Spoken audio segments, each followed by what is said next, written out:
Does a plain chicken breast sound good? That is a question that I will normally coach my clients to ask themselves, particularly when we are in a calorie deficit and one of the points of feedback that we're getting is this individual is hungry all the time.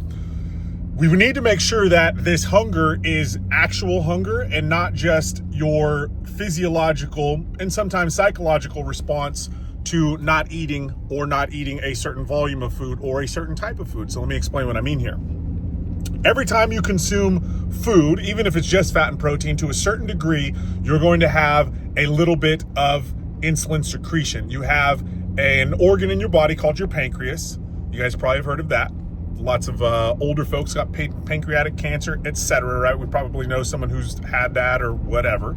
Not a good thing. That's a terminal one. But that organ, secretes insulin. That insulin is a nutrient shuttling hormone. And the reason that we produce that, the primary reason we produce that hormone in the first place, is to bring our blood sugar down to a level that is stable in our body. If we have too high of a blood sugar level, you go into a diabetic coma. You probably heard that as well.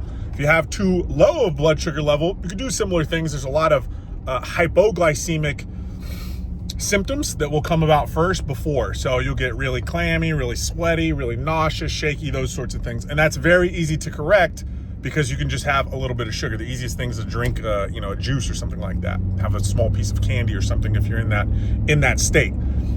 On the flip side of that, the high blood glucose, so hyperglycemia, is much more difficult to regulate.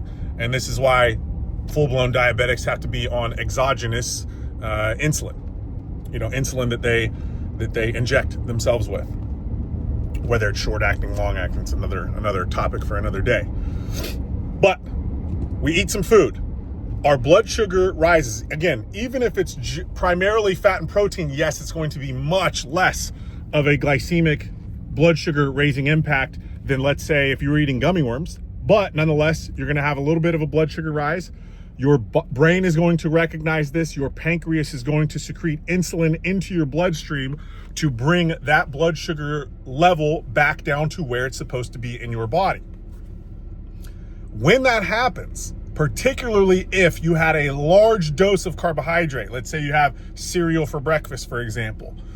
You have a large dose of carbohydrate, you have a big secretion of insulin, that insulin drives your blood sugar down, and as your blood sugar is coming down, that difference in blood sugar, your brain will understand that your blood sugar is falling and trigger a hunger response. And so this is why I have people ask themselves this question if they find themselves hungry all the time. Number one, what are you eating? I like to call it the blood sugar roller coaster. If you're riding the blood sugar roller coaster all day, meaning you're having large doses of carbohydrate throughout the day, you are going to feel much more hungry than someone who is eating primarily fat and protein. The more stable you can keep your blood sugar levels, the more stable you will be able to keep your hunger, your mood, your hormonal response to the food you're eating, etc. I'm not demonizing carbohydrate here. There's definitely a place and a need for carbohydrate, but particularly in Western countries, we are over-consuming carbohydrate to an insane degree. And the types of carbohydrates we're consuming, we were never supposed to consume in the first place. That's another topic for another day. So that's what's happening. Blood sugar's going up, insulin's being released in your bloodstream, blood sugar's coming down, triggering a hunger response in the brain. And so when you get yourself into this spot, let's say it's an hour, 2 hours after you eat some food, and you're like, damn, I just had, cereal or a sandwich or pasta or whatever it is, and I'm already hungry. You've probably had that happen yourself. That is exactly the mechanism that's happened. If you think about it, right? We go to bed every night. A lot of people don't wake up hungry first thing in the morning. Well, what did you just do? You just were without food for up to 8, 9, 10 hours, depending on how much you sleep. Let's say some of you are like the crazies who only sleep 4 hours. But nonetheless, it's a big window of time. Most people are not going that window of time during their waking hours without consuming some sort of food or feeling or thinking that they're hungry. So, two things here. The one thing is, you can easily ask yourself, does a plain chicken breast sound good right now?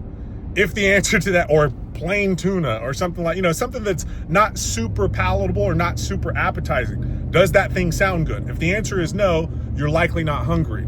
what are the two likely scenarios? Number one, what I just discussed.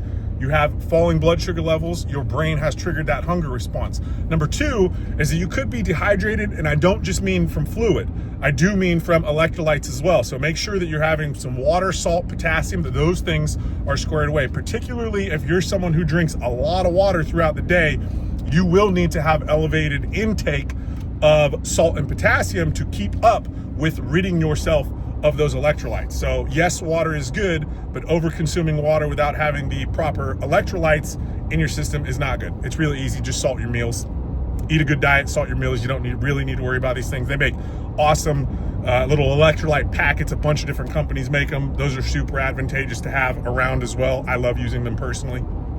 So those two things. If you have those things in check, or if the answer to your question is yes, I could absolutely eat a plain chicken breast right now, then you might actually be hungry. If you're not, you're most likely not hungry, and you are just falling victim to either the physiological response to the food you ate earlier, or the psychological response to, I don't like to use this term as much, but the addiction and or habitual feeding that most of us fall into. Love y'all. Let me know how you feel about that in the comments.